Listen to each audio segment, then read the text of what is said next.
हार को जीत में बदलने की कला सीखो, रुदन को गीत में बदलने की कला सीखो। अगर ज़िंदगी की असलियत को पाना है तो दुख को सुख में बदलने की कला सीखो। दुख मनुष्य में एक प्रकार की शक्ति उत्पन्न करता है। इसके अलावा अच्छाई और बुराई, अपने और पराये की पहचान भी दुख के समय बड़ी आसानी से हो जाती है, क्योंकि सुख के समय तो अपनापन जताने वाले अनेक लोग मिल जाते हैं, लेकिन दुख के समय वे ही आत्मीयता वाले लोग कहाँ गायब हो जाते हैं यह पता ही नहीं चलता। तभी तो यह कहा गया है, विपत्ति बराबर सुख नहीं, जो थोड़े दिन होए, इष्ट मित्र अरु बंधुजन, जान परे सब कोय। मनुष्य को स्वयं अपनी शक्ति का ज्ञान, स्वयं अपनी पहचान भी दुख के समय ही होती है। जब तक दुख नहीं आता तब तक तो मनुष्य सपनों में खोया रहता है। वह सोचता है कि मैं ऐसा कर सकता हूँ, वैसा कर सकता हूँ, लेकिन सचमुच मनुष्य में कितनी शक्ति है, वह क्या कर सकता है और क्या नहीं कर सकता, यह तो संकट के समय ही पता चलता है। सोने में कितनी मिलावट है और कितना खरा सोना है, यह तो अग्नि में तपाए जाने के बाद ही मालूम होता है। इसी प्रकार मनुष्य की सच्ची परीक्षा दुख में ही होती है।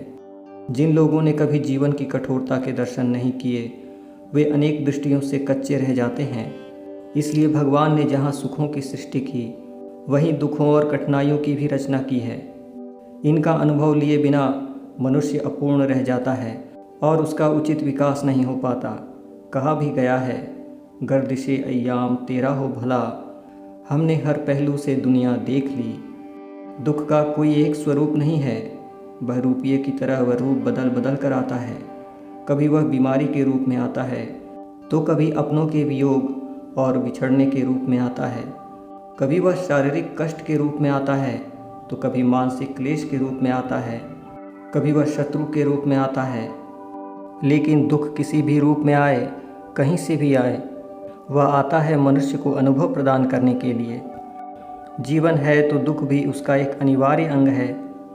दुख का मिट जाना ही जीवन का मिट जाना है। जैसे किसी को लकवा हो जाए तो शरीर का वह अंग चेतना शून्य हो जाता है, उसमें फिर कोई सुई भी चुभो दे तब भी दर्द नहीं होता। इलाज कराने पर जब उस भाग में दर्द नहीं होता तब वह व्यक्ति दुख का अनुभव करता है, लेकिन जब दर्द होना शुरू हुआ तो वह सुख की अनुभूति करने लगता है। इससे क्या यह सिद्ध नहीं होता कि दुख में भी सुख होता है? याद रखिए, दुख के बिना सुख का कोई मूल्य नहीं है। एक बार एक पुष्प ने अपने सिर पर लगे हुए कांटे से कहा, मित्र, तुम्हारा यह कुरूप और नुकीला शरीर मुझे अच्छा नहीं लगता। देखो मेरा शरीर कितना सुंदर और लुभावना है, इसमें से मनमोहक सुगंध निकलती है। अपने इस गुण की वजह से मैं देवी देवताओं के गले में भी डाला जाता हूँ। यह सुनकर कांटे ने उत्तर दिया, मित्र, तुम यह नहीं जानते कि जिसके जीवन में फूल ही फूल हैं, सुख ही सुख है, वह जीवन निष्क्रिय हो जाता है और उसकी प्रगति भी अवरुद्ध हो जाती है। जीवन की प्रगति तो कांटे में ही होती है, वह दुख और कठिनाइयों में ही चमकता है। जिस फूल में कांटे नहीं होते वह फूल तुम्हारी तरह महक नहीं सकता। इस सत्य को तुम क्यों भुलाने की कोशिश कर रहे हो? जाके पाँव न फटी बिवाई, वो क्या जाने पीर पर आई। जब हमारे स्वयं के पैर में बिवाई फटे तभी हमें मालूम होता है कि इसकी पीड़ा कैसी होती है। उसी प्रकार संसार में अनेक दुख हैं जिन्हें अनेक प्राणी भोग रहे हैं।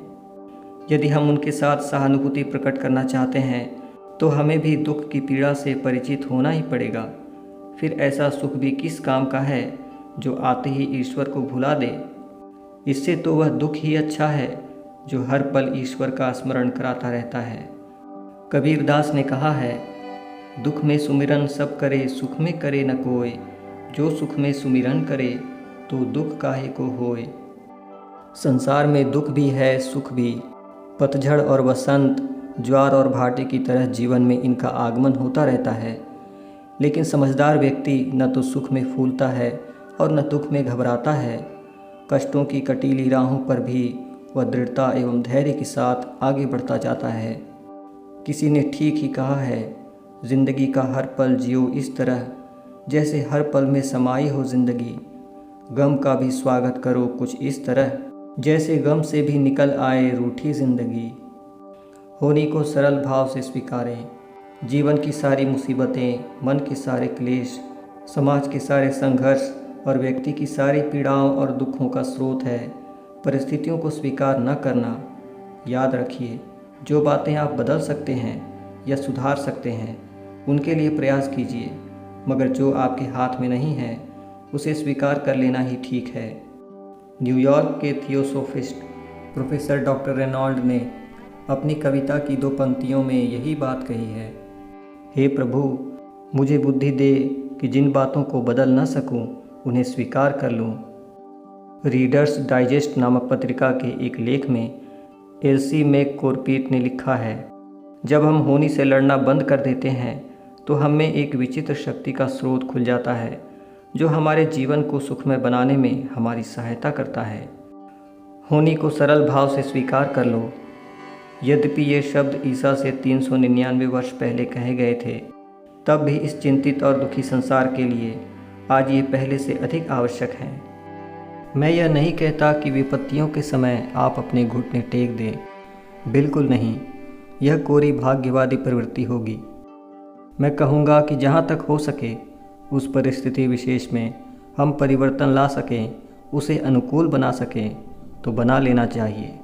हमें संघर्ष करना चाहिए, किंतु यदि सामान्य बुद्धि से यह ज्ञात हो कि अमुक परिस्थिति के विरुद्ध हम व्यर्थ ही संघर्ष कर रहे हैं, हम उस परिस्थिति को बदल नहीं सकते, तो बुद्धिमानी इसी में है कि बिना आगा पीछा सोचे जो नहीं है उसकी कामना करना छोड़ दें। कोलंबिया विश्वविद्यालय के डीन स्वर्गीय हॉक्स का कथन भी ऐसा ही है। हर व्याधि के लिए जगत में है उपचार, उसे तुम ढूंढो, यदि नहीं कोई मिल पाए तो उसकी चिंता छोड़ो।